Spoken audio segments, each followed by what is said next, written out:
Good day, family. Lucian Godfrey here, and welcome back to this week's episode of the Lucian Godfrey podcast.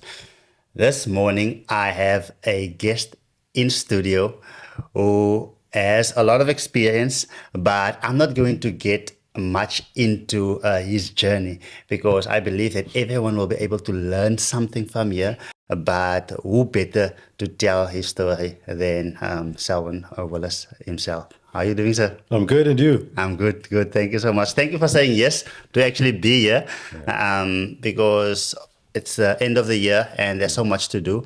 And I do value the fact that you decided to actually come and share with the viewers who the man is behind the community chest of the Eastern Cape. And a bit more about the story, what has shaped you in order to shape you into the person that you are today. So let's start off there.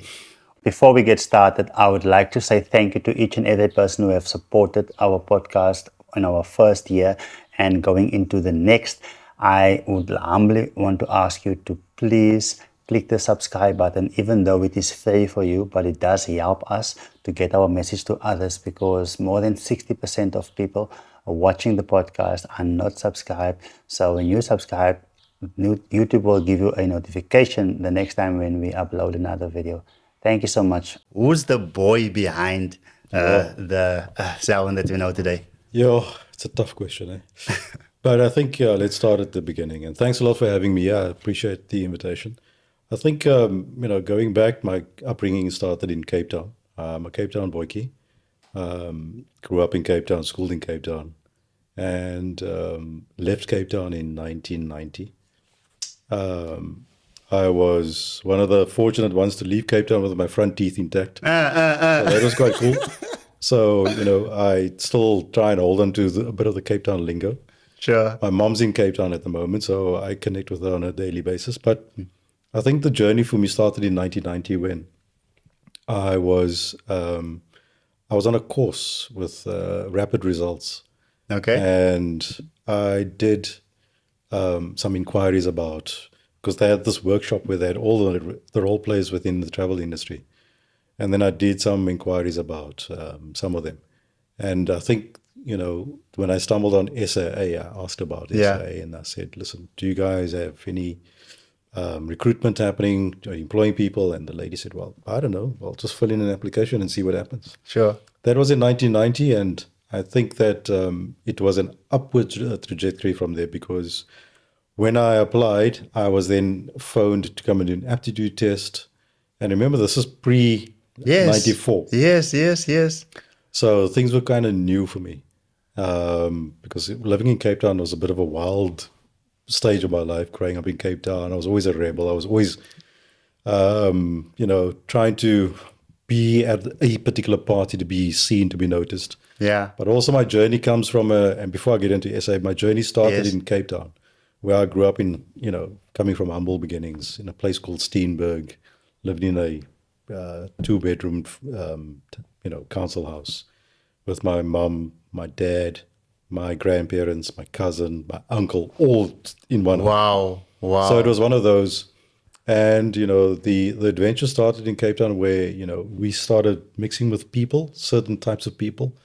And it was a choice that I had to make one day, either stay in that environment or get out. Yes. And I opted to get out of Steenberg because it wasn't really what I was comfortable with. So fast forward to 1990, and then I inquired with SAA, and then I was invited to join SAA. They asked me if I was willing to relocate. And I said yes. I mean, I always said yes to anything.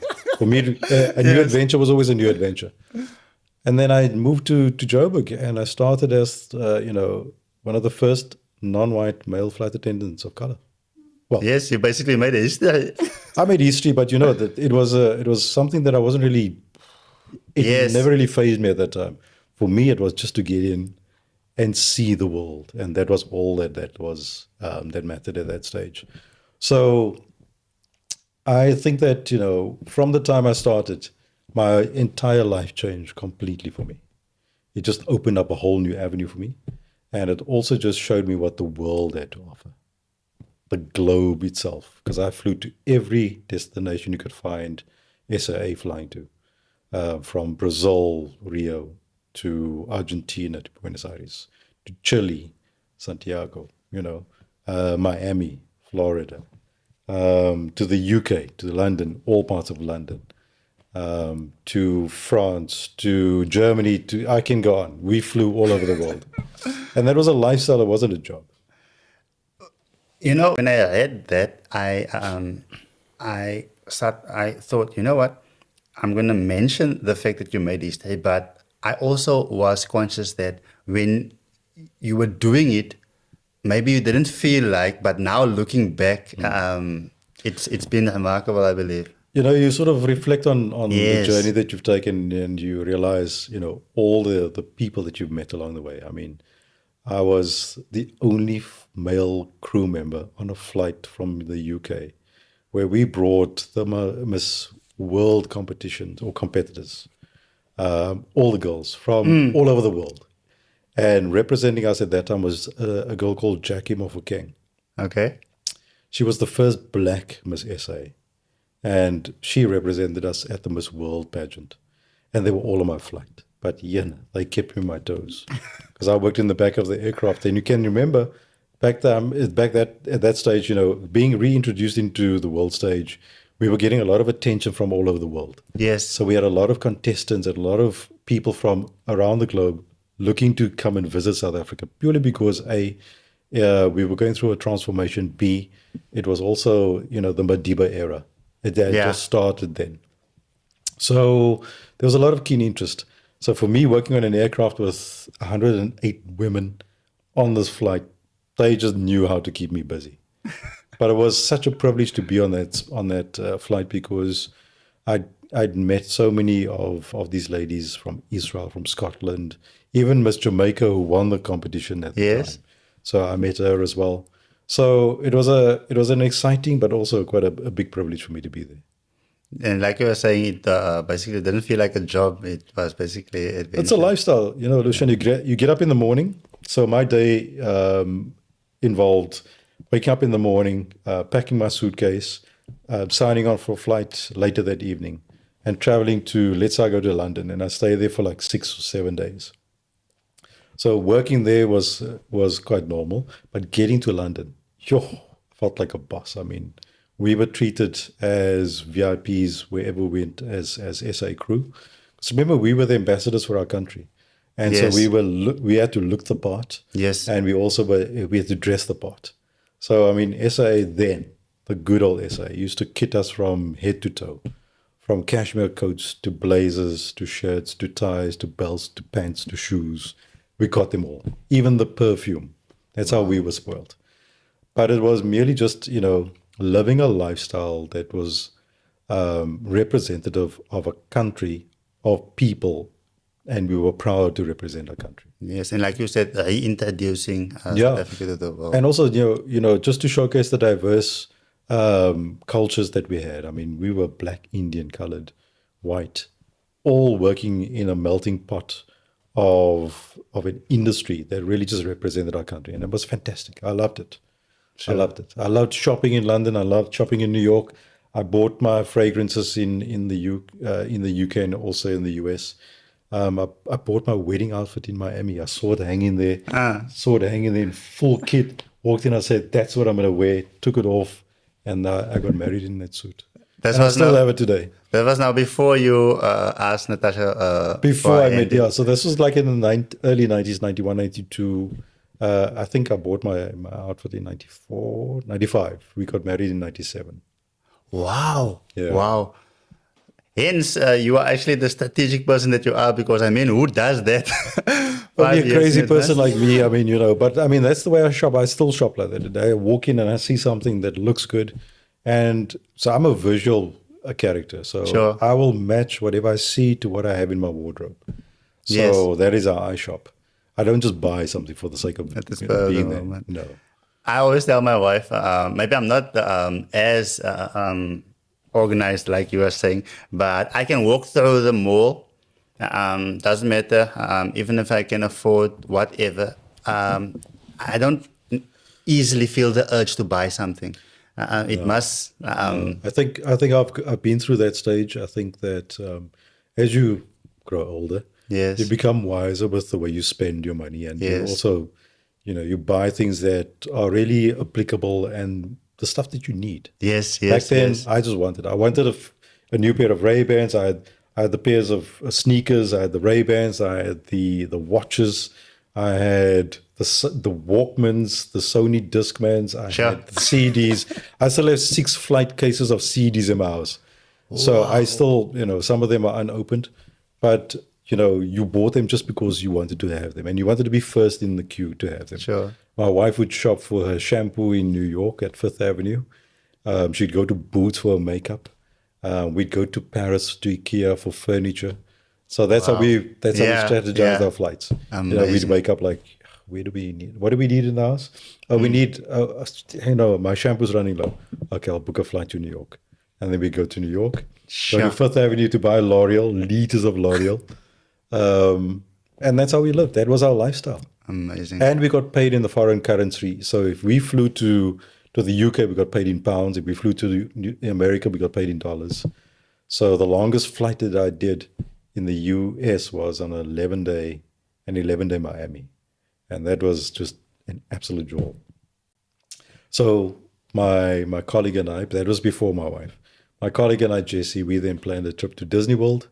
Sure. And we went and we experienced Disney World. Yeah.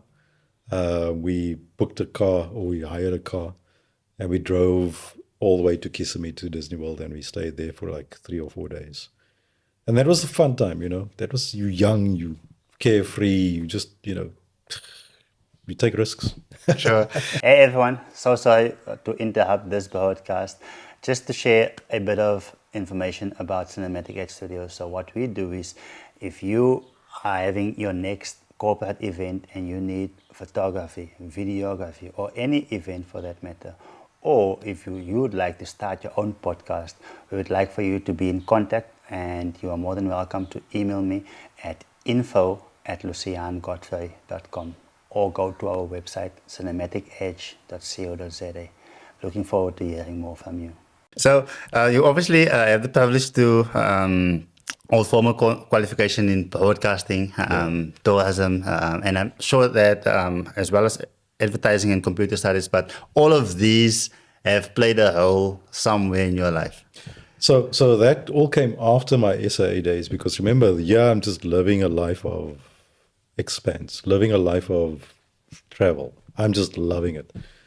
And I think, as the years would, go on, and I used to do all the in-flight announcements on the plane. So, it was one of those where I would, ladies and gentlemen, yes, fasten your seatbelts, ensure your seat back's in the upright position.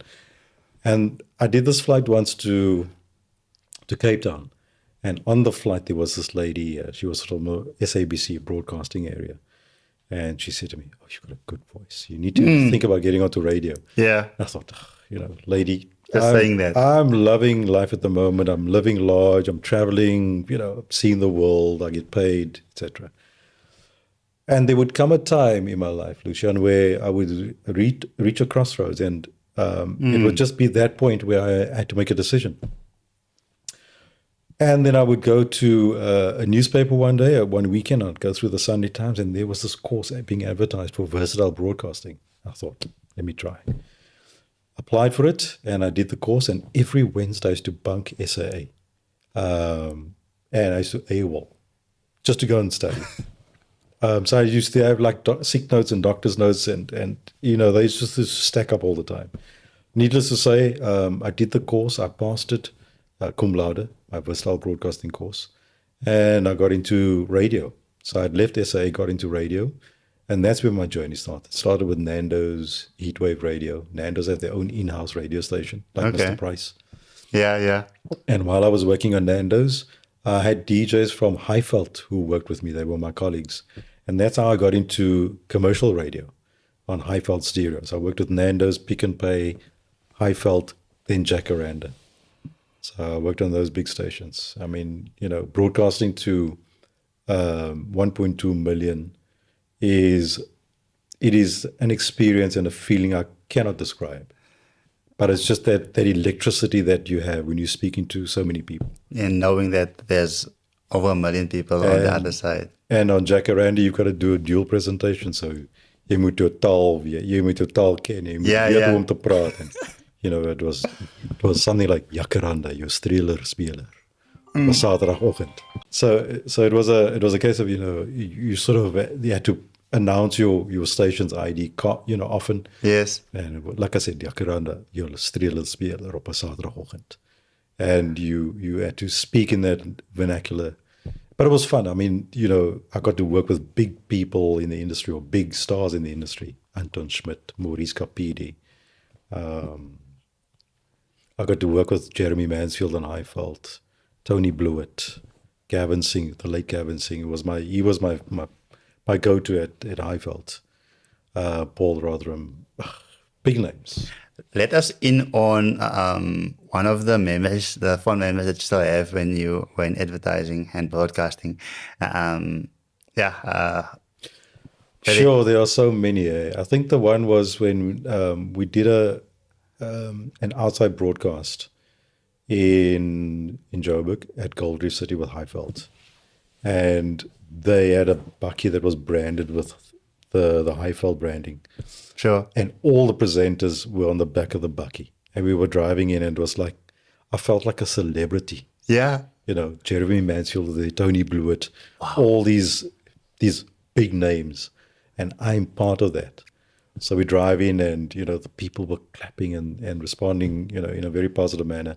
And we did an outside broadcast there. That was one of the occasions. And the other was when they asked me to represent Heartfelt on a singing competition for a TV show called Bambanani.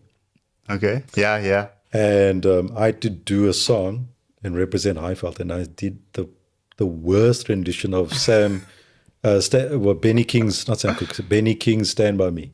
Okay. So for those of you who don't know, I only sing in the shower. Yes. On this particular occasion, I had to do it on live television, and it sounded terrible. And thankfully, it's on a VHS cassette that no longer works.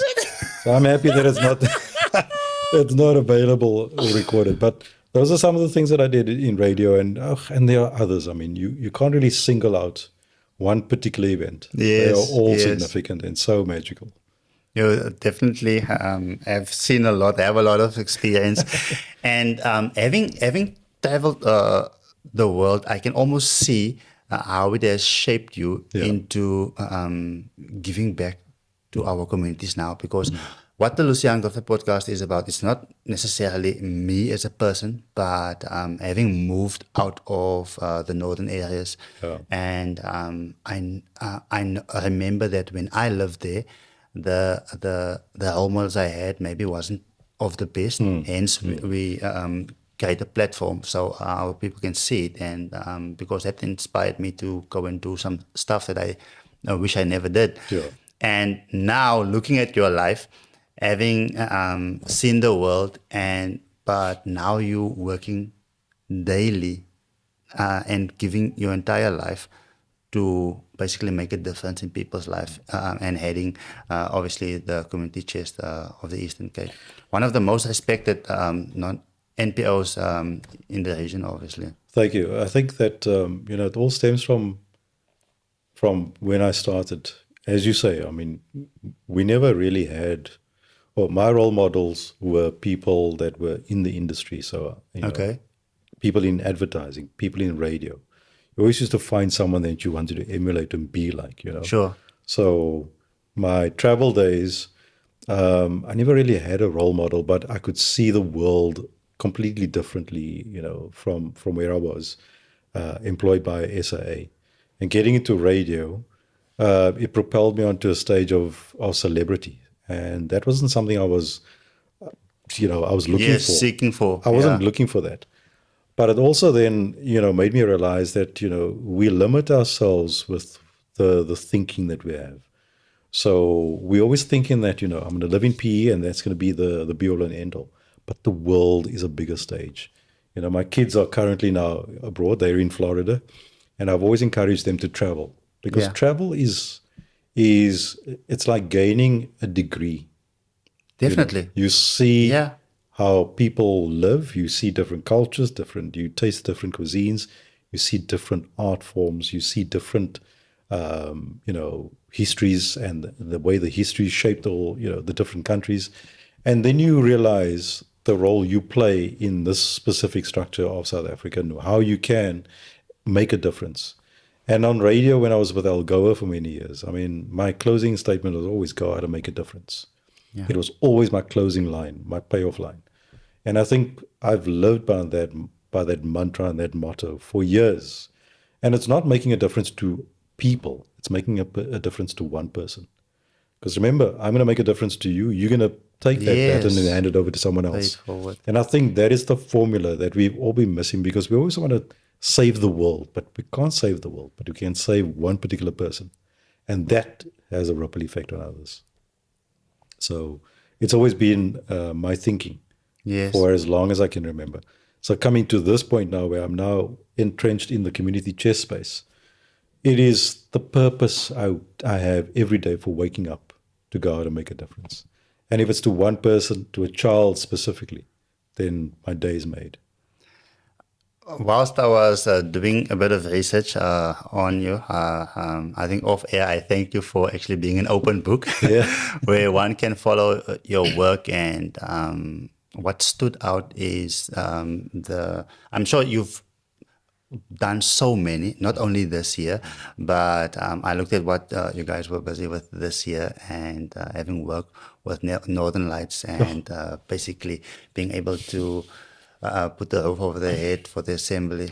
That should have felt amazing. I think, that was probably the best project we worked on ever for community chess, but also it was a Mandela Day project that was a collaboration between myself or Community Chess and a company called DG Capital, and we came together and we saw the need. So a lot of the kids attend that school. Many of them are handicapped, and it's a no-fee paying school.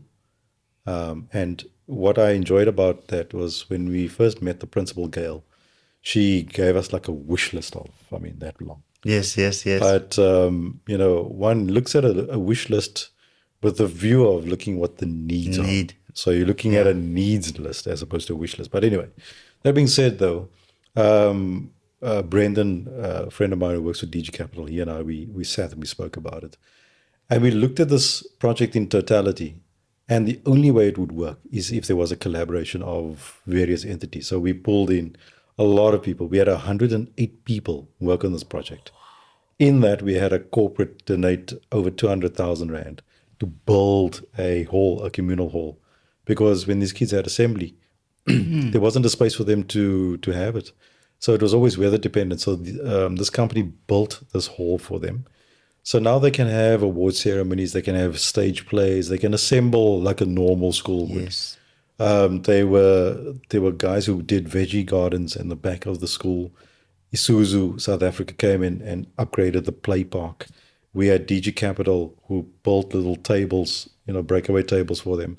There was a guy who painted the art classes.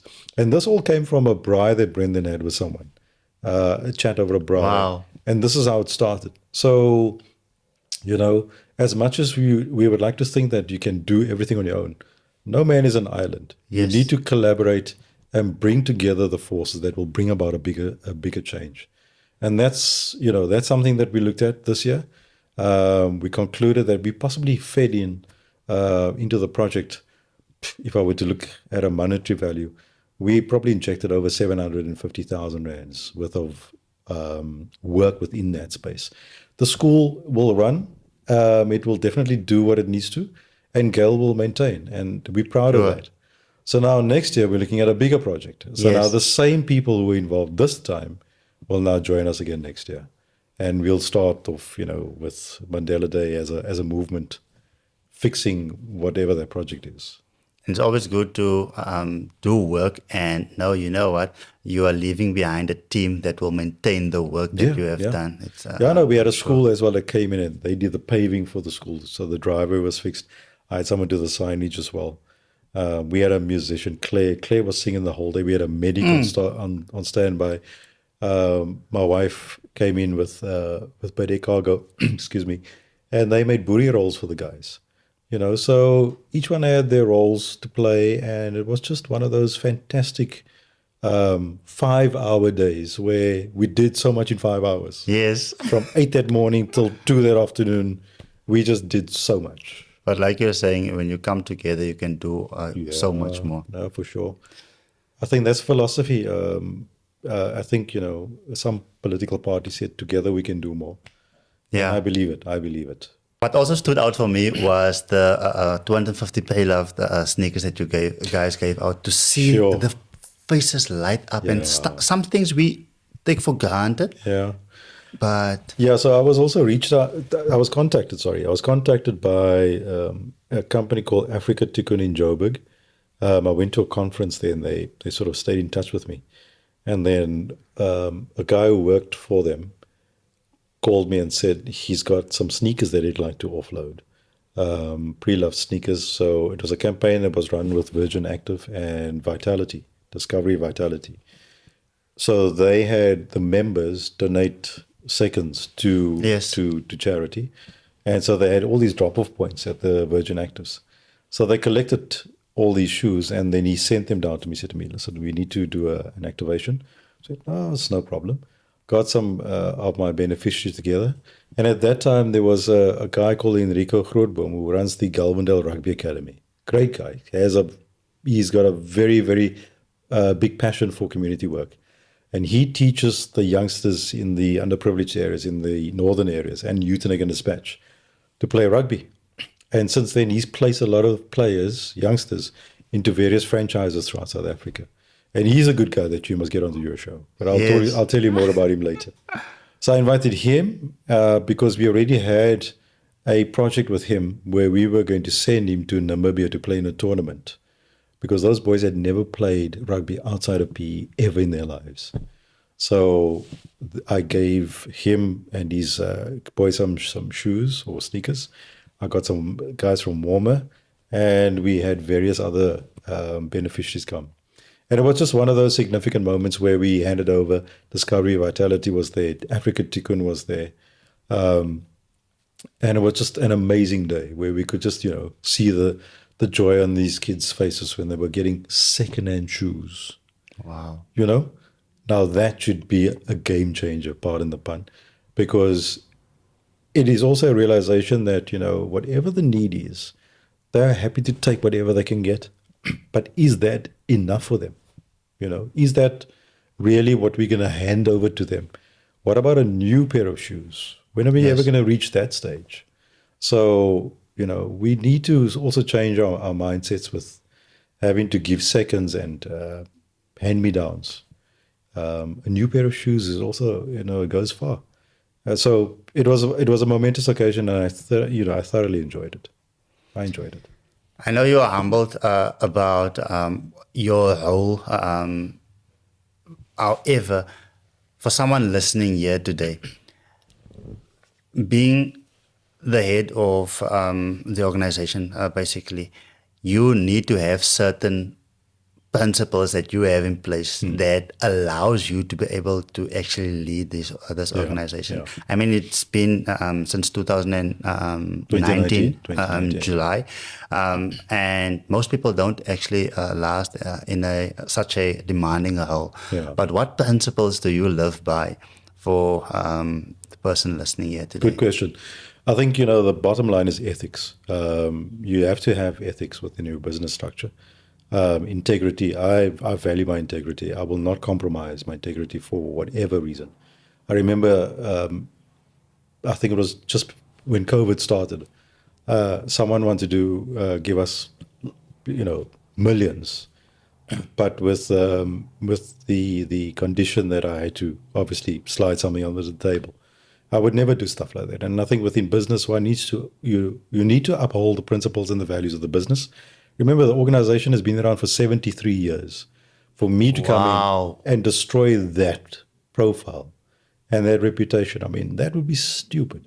So I was really just someone that came in with a view that I needed to keep this legacy going. Community Chest has done a lot of work. If I go back to the archive material, I can show you role players that have been there, forward that have been in, that have given millions to our families in the northern areas. Isuzu South Africa as well, when they were still GM and Delta back then. They still partners of ours. VW. I mean, they've been around since 1951. Wow. They've also been there. So all these guys are still with us. Sure. So it would be absolute, manic and mayhem if I were to come in there and just, do as I please. So uphold the values of the company, retain the mission and vision, and then also just, build on the integrity that you have as an individual.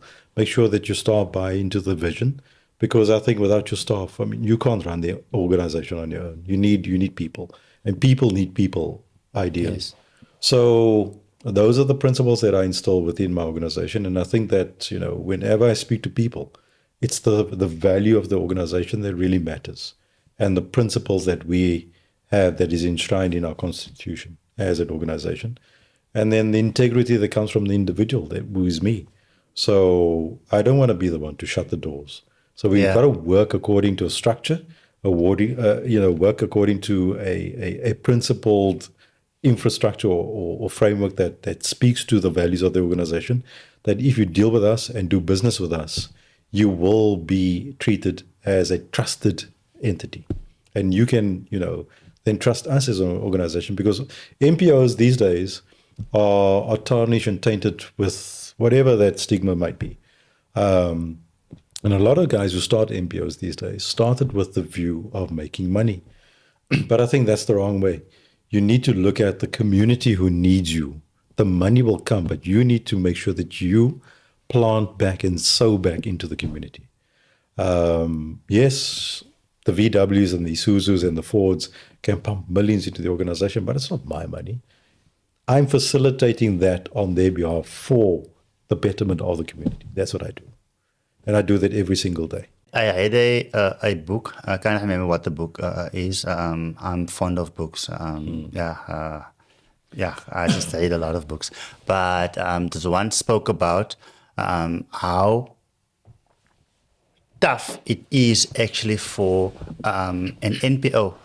It made the example, for instance, of like Bill Gates. Let's say he gets in X amount of billions, and to be able to manage that and make sure it goes to the right places. It's a huge task. Yeah. So guys starting off now thinking that you're going to make that much money, the more money you get, the more responsibility you actually have, because you need to, especially if the organization is over 70 years old and having that track record, audits and all of those kind of things. It's not easy. No, it isn't. And I think, I'm glad that we are audited accordingly, because, I mean, it just speaks to the integrity of the business. But I think, yes, you're right. I always use the Spider-Man analogy, with great powers comes great responsibility. Yes. So you need to act accordingly within that space, because there are a lot of people looking at you as the individual, but also as the business as a whole. So if you don't represent and articulate the trust and the environment that the business seems to and has to emulate, then you're in the wrong place. And I always believe that happens with me and my team, because I cannot perform these things if I don't have a team. Like you, also read a book by Robin Sharma, The Leader with No Title. So as much as I have the title of CEO, that doesn't really mean much to me. Yeah, I'm a team player, so I'm part of the team. So I will also lift boxes, dig a hole, plant. I roll up my sleeves every single day. I mean, I remember one day I came to work and I was dressed to the nines, and then I got a phone call from ShopRite to come and do a collection. So I walked off that site with my pants full of scuff marks and dust and stuff, because we had to offload it from the Transnet warehouse. And from that day, I just said, well, today's different, but I said it will always be denim jeans, nothing more, nothing less. Possibly a smart shirt, because, I mean, as the organization head, I've also got to look the part. So I've got to dress appropriately. But it was just a learning curve for me, though, that I can't wear my finest when I'm on the site. But I enjoy what I do, and I love getting up in the morning and coming to work. It's my purpose. Yes. So there are obviously other maybe smaller organizations out there looking at this interview today, and who maybe wants to know how do you guys work with others organizations, and what's the process? So we do the work with need. organizations, and I think it's always good to know that the more organizations that you work with, the stronger your entity becomes. But we cannot work with each and every organization who's not Yes. compliant. I think the compliance is a big thing for me. Remember, my books are audited, so I cannot answer for your indiscretions. So whatever you got happening in your business, Sure. you need to take accountability for that. So we work with a strict rule, and my lady in my office knows that when we do applications for support, there needs to be a set criteria of documents that I need. If it's not there, I'm not going to work with you. And it's like that with any business. I mean, if you're going to apply for a loan at a bank, Yes. you need to have set criteria things of documentation. So I think we need to apply the same, because at the end of the day, it is a business. We're not a charity, and I think that's where we need to make the clear distinction. So I don't come to you for money. I come to you to render service to your organization. And what that service is to facilitate your corporate social responsibility, your investment into the community. That's what I do. And that's the difference between us and a normal NPO. Yes. Who would come and say, I need 50,000, I need 20,000. Sure, we all need the money. But for me, it's more about giving back and channeling it into an area that will make a difference. Yes. To buy TV, to buy a laptop, to buy this, that, and the other, to buy an iPad. It's a luxury. It's a luxury item, which is possibly needed in the organization. I don't know. But I just feel that, those are things that aren't warranted. So I just believe that if there are smaller NPOs that want to connect with us or work with us, then, meet us with a criteria list. Yes. And make sure that you really are accountable to what you say, who you say you are, and your vision and your mission. I think that's important. You've just confirmed what I've said earlier in terms of when you explained the difference between a charity and your organization that you are running. Because with the responsibility that you have, you are basically facilitating or making sure that, yes, we have a social responsibility to give back, but sometimes you are so busy with your business, but you won't, that's another basically department that you will need to manage. But that's where you guys obviously comes in, because you specialize in. Interesting you should say that, because a lot of businesses, and I say corporates as well, are looking to have their own little NPO within their little space.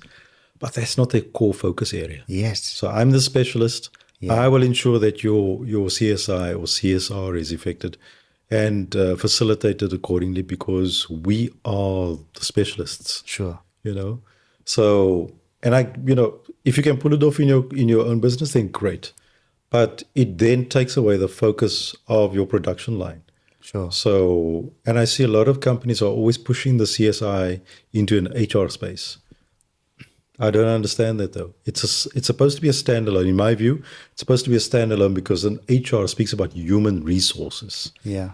It doesn't talk about corporate social responsibility, which is a part of an organization. If you are involved, or if your company is vying for triple BEE points, then your responsibility is a very, very big component of your business. And that's where I fall in, because I'm level 1. I have the PBO status. I have all the regular docs that you're looking for. That is why I'm better suited. Your investment, your CSI, is what you invest, your time and your effort and your money. That you can do through me as well. So a lot of companies are always finding ways of, cutting down or cutting back. Yes. To save funds. So they push everything into the HR office. But then at the end of the day, the HR person becomes overwhelmed, doesn't have the capacity, and is sometimes stretched. So then you find that that area doesn't really operate at optimum levels. So that's the problem that we face. But I mean, you know, it's a mind shift, and I think that a lot of businesses should see it as such, and then contact a reputable organization if they really want that person or that company to run the CSI for them. So I always say that a business is basically a group that solves a problem at a profit. Whether it's an NPO, whether it's a business, you solve problems. So what was one of the toughest challenges that you actually faced in your 6 years, or even before Oh, that's an the easy one. community chess? That's an easy And one. how you solved that? I couldn't solve it, but I am busy working on it. Okay. It is solvable. So there are about 600 ECD centers in Nelson Mandela Bay. 600. 600, of which just over 240 odd are partially registered. Of that, there is possibly just over 50 or so that are fully compliant. Less Now- than 10%. So you have this problem where there are early childhood centers Yes. that really rely on support, strong support, but they're not getting it because of the non-compliance issue. Yes.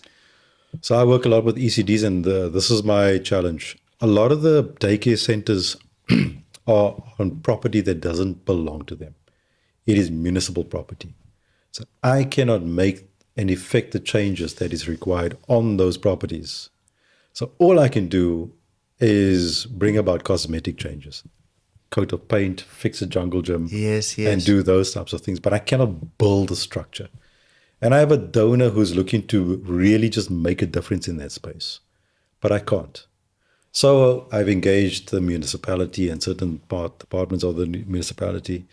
And they also hamstrung because they only have 1 or 2 people working in that department. So for all of these problems I've just highlighted now, Yes. it stems from a collaboration of municipal intervention and also land and also ECD compliance. Those 3 factors, those 3 components will only work if they are collaboratively engaging. I can then come in as the knight in shining armor and make all the necessary changes, but I can't if those things are disconnected, and they are at the moment. You've basically just given a masterclass. No, but it's true. I mean, Yeah. I'm sharing information with you that I know of. And every year when budgets are being allocated, the ECD centers are the ones who don't get those budgets. You read reports about monies being sent back to Treasury, unspent funds. Why? Because the guys are not compliant. So we have a situation where we need to really get our ducks in a row in South Africa. Well, Nelson Mandela Bay specifically, because our children are being shortchanged. They are the ones that are really being deprived of becoming educated and really looking to a better future for them. It starts at grassroots levels. So by the time the child gets to primary school, they still cannot read. They still cannot read. And even in primary school, leading up to grade 7, it's still one of those challenges where our children are not able to read for meaning. Yes. So going forward, though, if you look to the future, though, you're finding that we are really doing a disservice to our children, creating a disadvantaged community who, by the time they reach their 20s, are not going to be as smart and intellectual as you are or as I am. Well, let's rather focus on you, not me. But I think that's the problem that is currently emanating. And if we don't address it sooner than later, we're going to find an entire population of children in South Africa, in Nelson Mandela Bay specifically, who will be unable to achieve the desires that you and I have. And it then brings about an area of, education not being readily available. So where do they turn to? To whatever is available. Crime, poverty. That's what is currently happening. And we're trying to prevent it. But the more we see the less is being done. And it all hinges on the political will that is not being affected.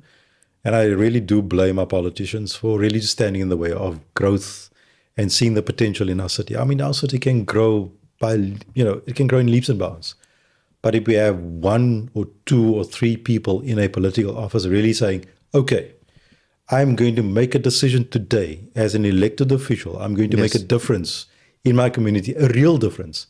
Not just, sitting council and scream and shout, but a real difference by taking a community and turning it into a productive hive. I mean, my lady in my office this morning said to me, what do you think about recycling next year? And I thought, why not? Yeah. I just had a meeting a few days ago with a Swedish investor who is looking to do that in Nelson Mandela Bay. Why not? Why aren't we looking at recycling? Look at the filth lying around. Look at all the plastics. Look at all the cardboards. Look at all the glass that are being smashed. That is a recyclable entity. That is money being wasted. It's an opportunity that is lost. And entrepreneurs can be born out of the ECD space if we teach them about the value of plastic, glass, cardboard, and paper. You and I can sit here all day and talk about this. But I mean, we need to really change our minds and really just turn the narrative around that this Eastern Cape is not a poor province. We being drummed this message over and over. The narrative is that we're one of the poorest provinces. No, we're not. No. I look a few years ago when I came here from Gauteng, and this province used to export a lot of beads and material and wool and stuff. We used to be a big exporting city. These days, we don't really see that often happening because of the colonization of the Chinese coming in and taking away our markets. But as South Africans, where are we? Where are we as exporters? Where are we creating opportunities for our own people to make money for our own province? Where are we? And this is where we need to look at our communities and say, guys, kyk rond. Yeah. There's opportunities around you. Yes. Look around you. Find specific areas that you can really, really grow. If it's in the area of, vegetable gardens, if it's in the area of sewing rooms, if it's the areas of manufacturing, if it's in the areas of building, contractors. I mean, I come from an area where tailors and seamstresses and those people, they're a dying breed. Why? Because our youngsters are not really looking to take over from them. So we need to look at that. Because at the end of the day, what we are looking at as a country, and look at it on the stage, the global stage, we are importing more than we are exporting. So we are paying. Wealth. Yeah. We are paying. Those. Yeah. We are paying, and we're not making money for ourselves, and we're not creating jobs. It's a very big problem we have in South Africa, but I think, as an entity within the NPO space, I can only do so much. But we need others to come in and do the same with us. This is why collaboration, the word collaboration is spoken of and bandied about a lot, but not much is being done. Sadly, though. You've just basically explained the vision and why it's so important, the work that you guys are actually doing. Because as you spoke, I realized, the head is necessarily not going to do anything in terms of government because they once again passed the 30% pass rate. No, I mean, no. How can I tell my kid to wash dishes, but there's 10 cups, but they only wash 3 and feel that he did a good job? I think that is just doing such a disservice to the potential, the talent. Yes. And to, to the person that is really being pushed through those channels to tell them at 30% it's okay. So you are telling me that mediocrity is the benchmark? I have family members who are teachers who say that even in matric, you mentioned this earlier, even in matric, they're struggling to read. Maybe they can say the word, but they can't read to understand. They can't read for meaning. So it's a big problem. So how do we change this? And we need to start at the grassroots level with our youngsters. Yes. I mean, the basic elements. I remember one day when I first joined, I was doing due diligence on a project in it was New Brighton or the Zwede area. And I arrived at this daycare center and the kids were on a break and the girls were using the toilets, but the toilet seats were those plastic chairs with holes cut out in them. And the boys, the urinal was Wow. a big tractor tire that was buried in the sand. And I thought, no, this is not how you teach kids basic hygiene. So we then obviously I changed that. I mean, we came in and changed that entire setting. But the point is that that's where it starts, So if teachers are okay with it, then I'm not okay. And if politicians are okay that there's poverty, because we always hear this narrative, we must eradicate poverty. Yes. But we are so far behind. Created. We are so far behind. It's never going to be eradicated. Yeah. Because I just listened to something earlier. One of the musicians, he was talking about all these politicians spending money on weapons and guns and stuff. But why not spend it on homes and people and food and creating jobs? That's where we need to make a difference. Not by buying weaponry to defend ourselves. I mean, who starts the war anyway? The politicians do. Yeah. Because of an ego. Yes. I need not mention names. I mean, Yeah. we can go further across the pond and look at some blonde guy who has an issue with this one and that one and that one. But I mean, at the end of the day, it's all about ego, Yeah. It's just tit for tat. Yeah. So an ego exists in every organization. I mean, in radio, it does. I mean, people know you. You become, very famous, and then people know you, and then your ego swells. In this space, in my seat as well, it is very possible that my ego could also swell, but I try and keep it within that space because humility is the key to success. Here, you've got to remain humble. You cannot really be CEO and expect everything to happen around you. You've got to be in the trenches, do your thing, and make sure that you also make the difference. Selwyn, thank you so much for taking the time to be here. You have shared so much value and brought so much value to this hour. But as we are wrapping up, what are the final thoughts that you can share with us? We are inspired, and like you said, that we need to go to the person on the street and make a difference there. What can you share with our viewers today to make sure that they make a difference where they are? I think, making a difference is something that resides with each and everyone in a unique way. Yes. So, people make sandwiches, people give food parcels, people fix a door, paint a wall. I think we should continue with that because I think that is where the special area of need might be. I go back to my earlier comment. People need people. It is just that simple. We cannot be walking around as if we're the only ones on this planet.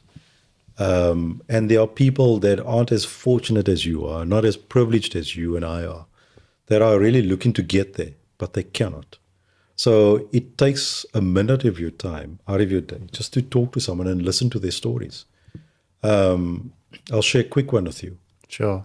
There was a lady who stole my beneficiary, my Nancy. I talk about her fondly.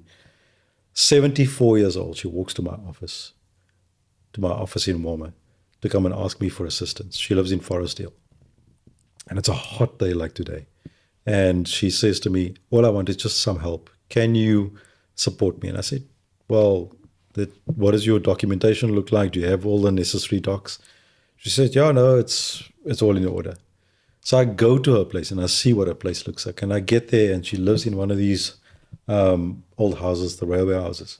And at the back, she's got a little makeshift kitchen. And she's got this plastic sheeting on the roof. And it's open. So whenever the wind blows all that sand and dust into the food, into that space. So I say to her, Ma, Nancy, what can I do here just to make it, better for you? She says to me, no, just fix that hole in that plastic sheeting over there. Hi. And I'm thinking, how humble is this woman? Yes. 74 years old. 72 at that time. She's now 76, sorry. But I mean, she's such a humble soul. And she's doing so much good where she feeds all the bush dwellers in that Forestdale area, all the beach vagrants from the beachfront, and then some of the people in Warmer. They come to her for food. Spoke to my donor. I said, can we make a difference? I said, yeah, no, it's fine. Go ahead. and I enclosed the entire back section of a house. So there's a door. And I built a little walkway for her. So I put all the foods on the trolley and she wheels it to the front of the house. So all the guys come around and they sit in the front and they get the food from her.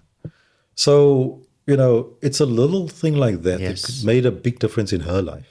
Now she's like the go-to soup kitchen in that area. A lot of my partners, like Collegiate and others, go to her. Whenever we collect food from Woolies, they go to her as well. So that's the type of difference I'm saying. You won't ever understand that we all walk around with our own problems. But my problem could be greater than yours. You won't know that unless you talk to that person and you listen to them, because listening is a skill. Sure. Because remember, we hear things and then we listen to things. But hearing goes in, comes out. When you listen, you digest, you process, and you understand. And the moment you say you understand, then effect the change that is needed, because at the end of the day, you will make a difference to one person. That's how it works.